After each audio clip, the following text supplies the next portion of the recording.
લોકસભાની ચૂંટણીનો માહોલ છે, પણ આ વખતે સાથે સાથે વિધાનસભાની પેટા ચૂંટણી પણ યોજાવાની છે, એ પણ આપણે ન ભૂલવું જોઈએ. વાત કરવી છે આજે વડોદરાની અને ખાસ કરીને વાઘોડિયા બેઠકની. વડોદરાની સંસ્કારી નગરી આમ તો વડોદરા કહેવાય છે, પણ ભારતીય જનતા પાર્ટીમાં સૌથી પહેલા કકડાટની શરૂઆત બેઠક પરથી જ થઈ હતી અને એટલા જ માટે આજે વાઘોડિયા બેઠકની વાત કરવી છે. અને આપણી સાથે અત્યારે દબંગ નેતાની જે છબી ધરાવે છે, તે છાપ ધરાવે છે, એ નેતા આપણી સાથે જોડાયા છે, મધુભાઈ શ્રીવાસ્તવ. મધુભાઈ, જમાવટમાં આપનું સ્વાગત છે. નમસ્તે. જે અટકળો અત્યાર સુધી ચાલતી હતી કે મધુભાઈ આ પાર્ટીમાંથી લડશે, મધુભાઈ આ પાર્ટીમાંથી લડશે, તમે કોંગ્રેસના નેતાને પણ મળ્યા હતા અને તમે એવું પણ કહ્યું હતું કે ભારતીય જનતા પાર્ટી ટિકિટ ના આપે તો પણ હું ચૂંટણી લડવાનો છું. હવે આ તમામ અટકળો પર પૂર્ણ વિરામ આવી ગયું છે. તમે જ સોશિયલ મીડિયા પર પોસ્ટ કરી છે અને આવતીકાલે તમે ફોર્મ ભરવા માટે જવાના છો. ચૂંટણી લડવાનું મન બનાવી લીધું છે એમ ને? પહેલા તો ભારતીય જનતા પાર્ટીને વર્ષ થઈ ગયો મેં રાજીનામું આપી દીધું છે. કોંગ્રેસમાં કોઈ સભ્ય બન્યો નથી. જેવી રીતે ભારતીય જનતા પાર્ટી જયારે અપક્ષ ચૂંટણી લડેલો ત્યારે ભારતીય જનતા સભ્ય નતા, તાત્કાલિક ટિકિટ આપવામાં આવેલી હતી અને ભારતીય જનતા પાર્ટીમાંથી 5 વખત જીત્યો. એ જ પ્રમાણે કોંગ્રેસ વાળાને મેં ચર્ચા કરી હતી, જો આવું હોય તો ટિકિટ મને આપો તો સભ્ય બનવું, લડાવું નતું એટલે સભ્ય બને તો એ મતલબ હોતો લેતો નથી. અને મેં કેવડાયું છે કે અપક્ષ તરીકે લડવાનો, એ તો કાલે ફોર્મ ભરું છું, લડવાનો, એમાં કોઈ શંકાનું સ્થાન નથી. મધુભાઈ, શક્તિસિંહ સાથે થોડા સમય પહેલા તમારી મુલાકાત થઈ હતી. એ મુલાકાતમાં શું ચર્ચાઓ થઈ હતી? કારણ કે પછી શક્તિસિંહ ગોહિલે તો એવું કહ્યું હતું કે ટિકિટ આપવી કે ન આપવી એ તો પાર્ટીનો હાઈકમાન્ડનો નિર્ણય છે, પણ એ મુલાકાતમાં તમારી ચર્ચાઓ શું હતી? જૂની ભાઈબંધી શક્તિસિંહ સાથે જૂની ભાઈબંધી એના માટે કે એવી 3-4 વખત ધારાસભ્ય બન્યા, હું 6 વખત ધારાસભ્ય બન્યો છું, તો એ ઓળખાણના આધારે મિત્રતા હતી. મિત્રતાના અંદર વાર્તાલાપ ચાલે, રાજકારણનો બધાની લાભ મળતા ચાલે છે. તમે જો કોંગ્રેસ વાળા સીધા ભાજપમાં આવે છે અને ભાજપ વાળા લઈ લે છે. એ ભાજપ કોંગ્રેસ માંથી જે બી ખોટું કરીને આયા હોય તો એ ભાજપ વાળા વોચ વોશિંગમાં લાવીને ચોખ્ખું કરીને ક્લિયર કરી દે છે. તો કોંગ્રેસ વાળાને હું તો ભાજપ કોંગ્રેસ વાળાને મધુભાઈ ભારતીય જનતા પાર્ટી કેમ લઈ લે છે? એવી શું જરૂર પડે છે ભાજપને કે કોંગ્રેસ વાળાને લેવા પડે છે? કોંગ્રેસ વાળાને ભાજપને લેવાની જરૂર નહીં. હું જાતે જવાના પ્રયાસ કર્યો હતો કે ભાઈ આ ડૂબતી નાવ છે તેને તરાઈ જવું, તરાઈને આગળ લાવવું. કારણ કે દેશને આઝાદ કરવા માટેના મોટા ફાળો ભરેલો છે તો કોંગ્રેસ સરકારે કર્યો છે. બલિદાન આપ્યું તો કોંગ્રેસ સરકારના લોકોએ બલિદાન આપ્યું છે. એટલા માટે ચાલો કે આ ડૂબતી નાવને તરાવવા જઈએ, એના નહીં થયું તો કશું વાંધો નહીં, હું અપક્ષ લડીને બી જીતીશ.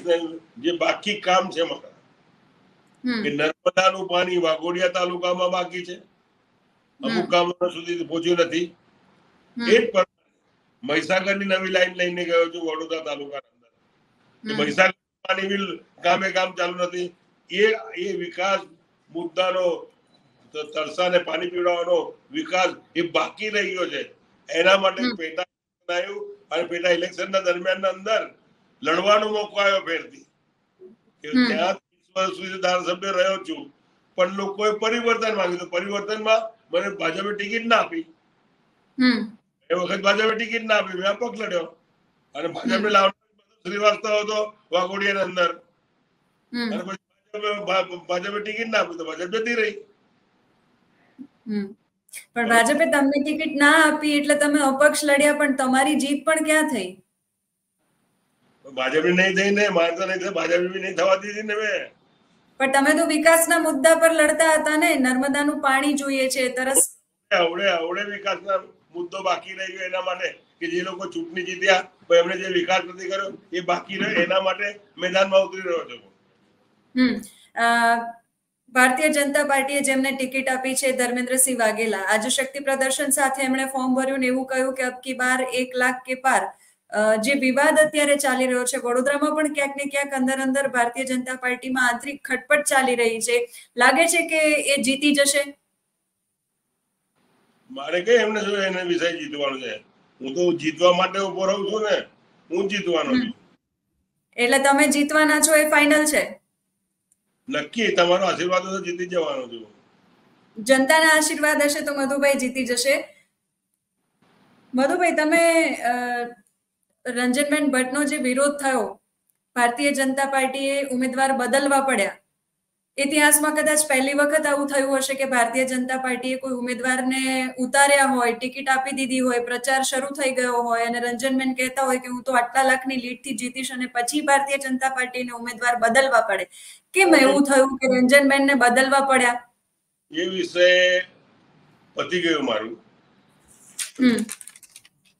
અને બીજો સંસદમાં બીજો ઉમેદવાર આવી ગયો છે, એનો વિવાદ રહેતો નથી.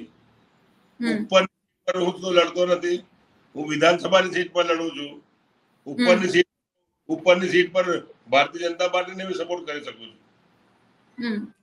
તમે ઉપરની સીટ પર ભારતીય જનતા પાર્ટીને સપોર્ટ કરી શકો છો. ભારતીય જનતા પાર્ટીએ ટિકિટ નથી આપી, છતાં તમે સપોર્ટ કરશો?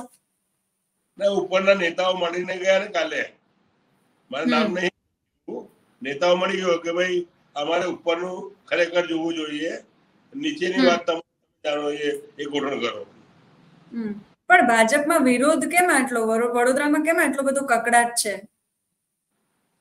એ તો તમે બધા મીડિયા વાળા જાણો, મને તો કઈ ખબર નહીં. હું તો બજરંગભાઈ નો ભગત છું, બોલો બાલો માણસ છું, મને જે કઈ કરવા તૈયાર છું.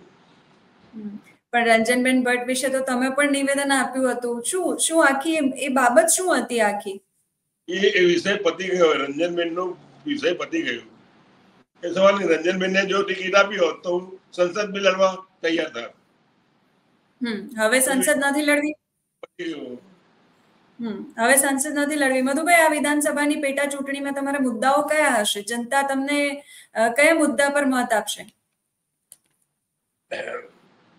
એક તો પહેલો મુદ્દો એ કે 30 વર્ષ સુધી હું પ્રતિનિધિ રહ્યો વાઘોડિયા 136 મત વિસ્તારના અંદર, કે જેના અંદર 2 તાલુકા આવે છે, એક વાઘોડિયા તાલુકો અને એક વડોદરા તાલુકો.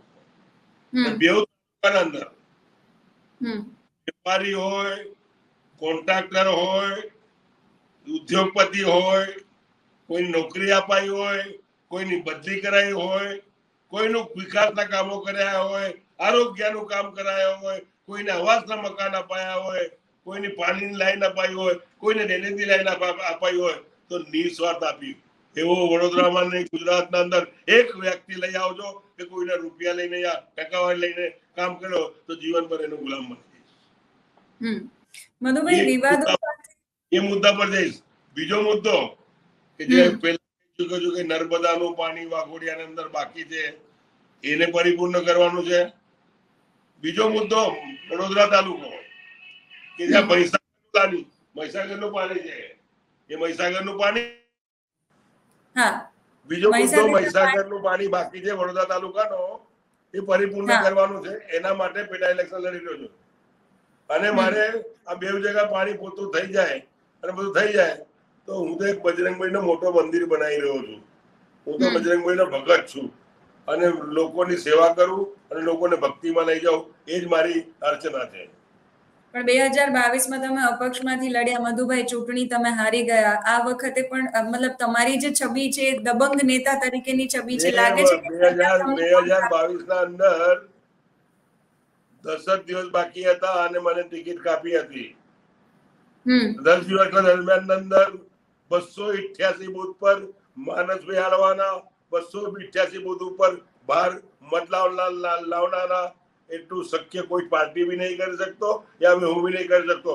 તોય ધન્યવાદ છે વાઘોડિયાની પ્રજાએ કે મને 14 થી 15,000 વોટ મને મળ્યા છે. પણ આ લાગે છે કે વાઘોડિયાની જનતા આ વખતે ફરી તમને મત આપશે? જીતાડી લાગશે 1001%. કે નિસ્વાર્થ કામ કર્યા છે. કોઈ મા બહેનના ઉપર નજર નહીં ઉઠાઈ, કોઈને ખોટી રીતે કર્યું નથી. અધિકારીને 14 મુહૂર્તન વાપર્યું હશે, પણ કોઈ પ્રજા સાથે કોઈ જણા હાથ નહીં ઉઠાયો. અમે મધુભાઈ, તમે તમારું નામ ઘણા બધા વિવાદો સાથે પણ જોડાયેલું છે. પછી ફાયરિંગ કરવાનું હોય કે પછી મીડિયા વાળાની સામે તમારે બોલવાનું થયું હોય કે પછી બેકરી વાળો કોઈ વિવાદ હોય, આટલા બધા વિવાદો સાથે જોડાયેલા છો, છતાંય તમને વિશ્વાસ છે કે જનતા તમને 1001% જીતાડશે? કેમ કે જનતાનું નુકસાન નથી કર્યું, જનતાનો ફાયદો કર્યો છે.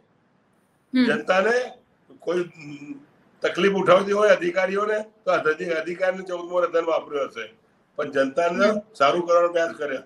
કોઈ ગામમાં ઝઘડો થયો હશે તો કોમ્પ્રોમાઇઝ કરીને બેઉના હાથ જોડીને એકતા કરવાનો પ્રયાસ કર્યા હશે. નાત જાત ભેદભાવ વગર કોઈ બી આવ્યો હશે એના કામ કરવાના પ્રયાસ કર્યા.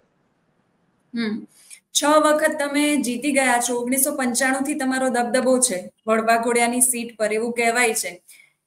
2017માં ધર્મેન્દ્રસિંહ લડ્યા હતા અને એમને તમે 10,000 કરતા વધુ મતની સરસાઈથી, હું ખોટી ના હોઉં તો 10,000 કરતા વધારે મતની સરસાઈથી તમે એમને હરાવ્યા હતા. લાગે છે કે એ જ પરિણામનું અત્યારે પુનરાવર્તન થશે 2024ની અંદર? એ વિષય તો હું વાત કરવા માંગતો નથી. એમનો વિષય શું હતો અને મારો વિષય શું છે એ વાઘોડિયા 136 વિસ્તારની પ્રજા જાણી રહી છે. આજની પરિસ્થિતિ લોકો જાણી રહ્યા છે કે કોણ અડધી રાતે કામ આવી શકે, કોણ અડધી રાતે ફોન ઉચકી શકે, કોણ સમાજને આગળ લઈ શકે, એ પ્રજા નિર્ણય કરશે. મધુભાઈ, એક સવાલ મારો આપને એ પણ છે કે ક્ષત્રિય સમાજ પર પરસોત્તમ રૂપાલાએ જે ટિપ્પણી કરી, એનો જે વિવાદ ચાલી રહ્યો છે, એ વિવાદની વચ્ચે પણ આજે ધર્મેન્દ્રસિંહ કહી રહ્યા છે કે એ વિવાદનો સુખદ અંત આવી જશે અને અમે જીતીશું, એ ફાઇનલ છે. તો રૂપાલાની આ ટિપ્પણી વાઘોડિયાની બેઠક પર ક્ષત્રિય સમાજના પણ મતો નિર્ણાયક છે. તો શું લાગે છે કે એ મતો ધર્મેન્દ્રસિંહના બદલે આ વખતે તમારા પક્ષમાં પડશે?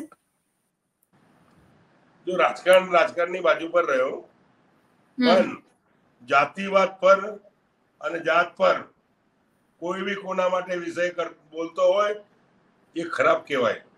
એમનાથી ના બોલાય. કોઈ મા બેન ના ઉપર શું થઈ રહ્યો છે, રોટી વ્યવહાર કે બેટી વ્યવહાર, એ ના કહેવાય. એ ખોટું શબ્દ વાપર્યો છે. જે બી હશે, રૂપાલા હોય કોઈ બી એને ખોટું પ્રશ્ન વાપર્યો છે, એના વખોડી નાખવું. તમે શું માનો છો કે ભારતીય જનતા પાર્ટીએ પરસોત્તમ રૂપાલાની ઉમેદવારી પરત ખેંચવી જોઈએ? એ તો પાર્ટી જાણે ને ક્ષત્રિય સમાજ જાણે. હું તો ક્ષત્રિય સમાજને સપોર્ટ આપવા તૈયાર છું. ક્ષત્રિય સમાજ જાય કે નહીં જવા તૈયાર છું. કોઈ ક્ષત્રિય આગેવાનો તમારા પાસે આવ્યા છે? ઘણા આવ્યા, બધાને સપોર્ટ આપવાનું છે, સવાલ જ નહીં.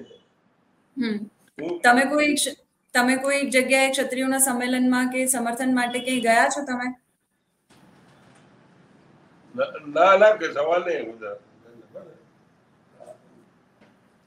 મારે ક્ષત્રિય સમાજમાં બોલાયા હોય તો જવું, બોલાયા જ નહીં હોય તો મારે જવાનો સવાલ ક્યાં આવે છે? અને અમુક સમાજ, બધા સમાજને એકતા કરવાનો પ્લાનિંગ કરું. કોઈ સમાજને જુદા પાડવાના પ્રયાસ ના કરું. બધા સમાજને ભેગા કરવાનો પ્રયાસ કરું કે ભાઈ આ દેશના અંદર, જીવનના અંદર મનુષ્ય અવતાર લીધો છે. મનુષ્ય અવતાર વારંવાર નથી મળતો. કોઈને દુઃખ સુખનું ભાગીદાર બની અને સાથ સહકાર આપવાની જરૂર છે. અને રાજકારણના અંદર જાતિવાદ, નાતીવાદ એ બધું ચલાવવાનું ખોટું છે. જનતાની સેવા કરવાની તમે વાત કરી રહ્યા છો મધુભાઈ, તો એવું નથી લાગતું કે જનતાની સેવા તમે એમને પણ કરી શકો, એના માટે ચૂંટણી લડવી જરૂરી છે? ચૂંટણી એટલા માટે લડવાનું કે રાજકારણના અંદર ઘણા બદમાશો છે, ઘણા ભ્રષ્ટાચારીઓ છે, ઘણા જાતિવાદ કરનારા છે. એટલા માટે રાજકારણમાં જઈને ગરીબોનું કલ્યાણ કરવા માટે રાજકારણનો હાથો જોઈએ. નહીં તો એડી આવે, પોલીસ આવે, આ લોકો આવે ને બધાને હેરાન કરવાના પ્રયાસ કરતા હોય, એના માટે રાજકારણમાં આવવું છે. તમે બજરંગબલીનું મંદિર બનાવી રહ્યા છો, એના વિશે પણ માહિતી અમારા સુધી પહોંચાડો. એ શું આખું આપનું બજરંગબલીનું મંદિર જે તમે બનાવી રહ્યા છો, એ કેટલે પહોંચ્યું છે? શું ચાલી રહ્યું છે? 80% થઈ ગયું છે, 20% બાકી છે. અને એના પહેલા અમરનાથ મંદિર બનાવ્યું, એના પછી સાઈનાથ મંદિર બનાવ્યું, એના પછી નાનો બજરંગબલી નું મંદિર બનાવ્યું, આ ભોલેનાથ નું મંદિર બનાવ્યું, એવા તો ઘણા મંદિરો બનાયા છે અને કોઈના રૂપિયા ઉઘરાઈને નહીં બનાયા. અમે અમારી મિલકત વેચીને બનાવ્યું, પૈસા ઉઘરાઈને નહીં કર્યા. અમે આજે બજરંગબલી નું મંદિર બનાવીએ છીએ કે વિકાસના કામો કરે ને ટકાવાર લીધે એ કર્યા કે એ કામ નહીં કર્યા, કામ સાચું કામ કર્યું. આવતીકાલે તમે ફોર્મ ભરવાના છો મધુભાઈ, જનતા તમને સમર્થન આપે એવી અપેક્ષા અમે પણ રાખીએ. પણ આ પછી જ્યારે તમે આવતીકાલે ફોર્મ ભરી લો પછીના તમારા કાર્યક્રમો શું રહેશે? પછીના કાર્યક્રમ તો પછી રહેશે જે એવી રહેવાના હશે. એ તો એક જ તમે વ્યક્તિ છો કે તમારી જોડે હું વાત કરી રહ્યો છું. બાકી હું તો કોઈ પ્રેસ વાળાને ઉભો જ નહીં રાખતો. જે બધા પ્રેસ વાળા રૂપિયા લઈને ધંધો કરનારા છે, હું એમને ઉભો રાખતો નથી. બેન તમારી જોડે વાત કરજો, બાકી તો કોઈ મોટો લાત ગવંડાર બી આવે ને તો બહાર 10-10 ફૂટ દૂર રહે મારાથી. કેમ એવું મધુભાઈ? બધાને રૂપિયા આપો ને રૂપિયા આપીને છપાવવાનું ને ખોટું કરવાનું કાર્ય એ કામ મારું નહીં. એટલે આ વખતે મધુભાઈ 2024 ચૂંટણી લડવાના અને જીતવાના એ ફાઇનલ? એ તો બજરંગબલીની મહેરબાની છે જ. એમની મહેરબાની હશે તો ચૂંટણી જીતીશું. એમની મહેરબાની નહીં હોય તો મંદિરમાં મંજીરા વગાડીને ઢોલક વગાડીને બેસી રહીશું. આભાર મધુભાઈ આપ જમાવટ સાથે જોડાયા માટે. Okay, thank you. તો આ હતા વાઘોડિયાના દબંગ નેતાની છબી ધરાવતા મધુભાઈ શ્રીવાસ્તવ કે જેઓ વર્ષો સુધી ભારતીય જનતા પાર્ટીના સાથીદાર રહ્યા. સૌથી પહેલા અપક્ષમાંથી ચૂંટણી લડ્યા, પછી ભારતીય જનતા પાર્ટીમાં જોડાયા. ભારતીય જનતા પાર્ટીએ ટિકિટ ના આપી એટલે ફરી અપક્ષથી ચૂંટણી લડ્યા, ચૂંટણી હારી ગયા. ફરી એકવાર 2024 પણ વિધાનસભાની પેટા ચૂંટણી યોજાવા જઈ રહી છે અને મધુભાઈ કહી રહ્યા છે કે 1001% હું ચૂંટણી લડવાનો છું અને વાઘોડિયાની જનતા 1001% મને જીતાડવાની છે. પરિણામ શું આવશે એ તો વાઘોડિયાની જનતા નક્કી કરશે. અત્યારે આ વિડીયોમાં બસ આટલું જ. નમસ્કાર.